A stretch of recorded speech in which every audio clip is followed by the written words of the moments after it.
Yogini Ekadashi Hindu calendar के आषाढ़ महीने में कृष्ण पक्ष की एकादशी तिथि भगवान विष्णु के 5वें अवतार भगवान वामन को समर्पित है और इसे योगिनी एकादशी के नाम से जाना जाता है।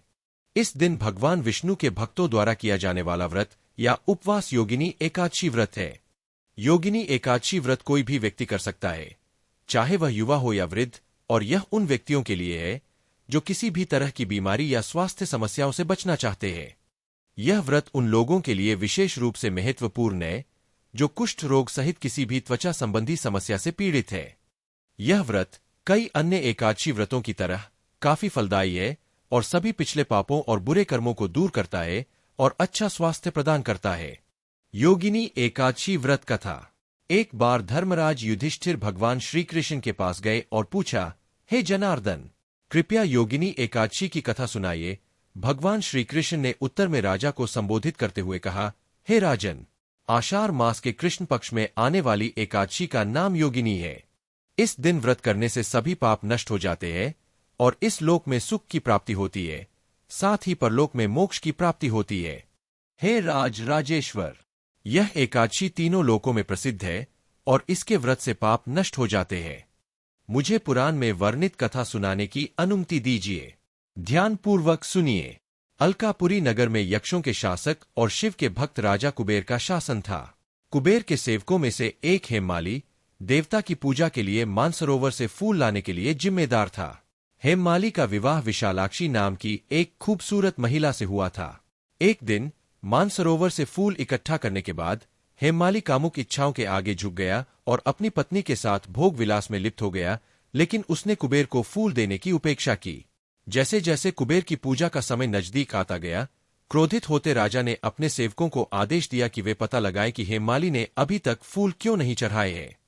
स्थिति का पता चलने पर सेवक कुबेर के पास वापस आए और उन्हें बताया, हे राजन, माली अभी भी अपनी पत्नी के साथ भोग विलास में मग्न है। इस खबर से क्रोधित होकर कुबेर ने हेममाली को बुलाया। भय से कांपता हुआ हेममाली कुबेर के सामने आया। उसकी उपस्थिति देखकर कुबेर क्रोध से भर गया और उसके होंठ कांपने लगे।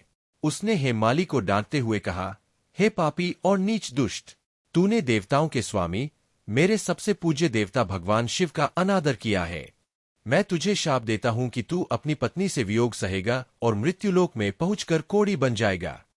इस प्रकार कुबेर द्वारा शापित होकर हेममाली पृथ्वी पर गिर पड़ा और कोढ़ी बन गया। पीड़ा में भटकते हुए वह अंततः मार्कंडेय ऋषि के आश्रम में पहुंचा। हेममाली की दयनीय स्थिति को देखते हुए ऋषि ने पूछा, तुम पर क्या विपत्ति आई है जिसने तुम्हारा एक बार सुंदर रूप छीन लिया?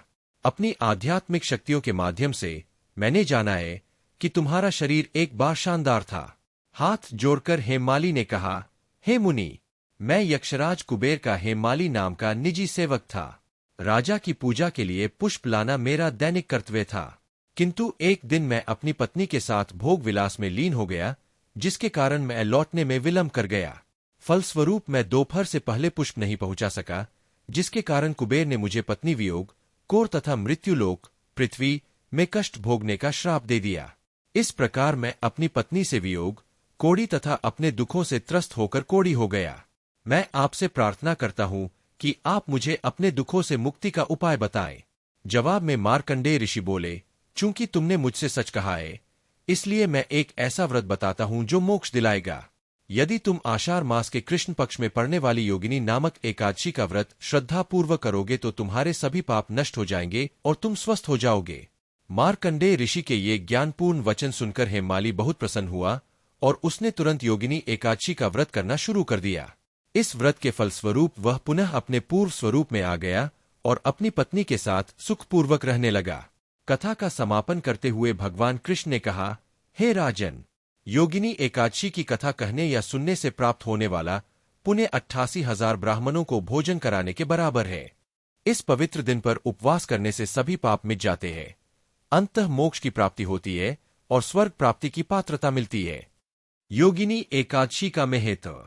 योगिनी एकादशी का भी अन्य एकादशी व्रतों की तरह बहुत महत्व है और इसे दुनिया भर में कई हिंदू मनाते हैं।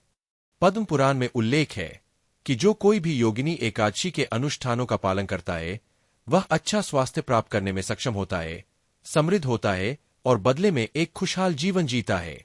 यह व्रत वर्ष में एक बार आता है और इसका प्रभाव 80,000 ब्राह्मणों को भोजन कराने के समान होता है। योगिनी एकादशी व्रत और पूजा का अगर सख्ती से पालन किया जाए तो इसका जीवन पर गहरा प्रभाव पड़ता है। अन्य एकादशी व्रतों की तरह यह व्रत भी सूर्योदय से शुरू होकर अगले दिन सूर्योदय तक चलता है। व्रत रखने वाले व्यक्ति को गेहूं, जौ या चावल जैसे किसी भी प्रकार के अनाज का सेवन नहीं करना चाहिए। योगिनी एकादशी के दिन सूर्योदय से पहले उठकर स्नान करना चाहिए। व्रत के दौरान पूरे दिन साफ सफाई रखनी चाहिए और भगवान विष्णु के मंत्रों का जाप करना चाहिए। व्रत के अनुसार व्रती को रात में जाकर भगवान विष्णु से अच्छे स्वास्थ्य की कामना करनी चाहिए।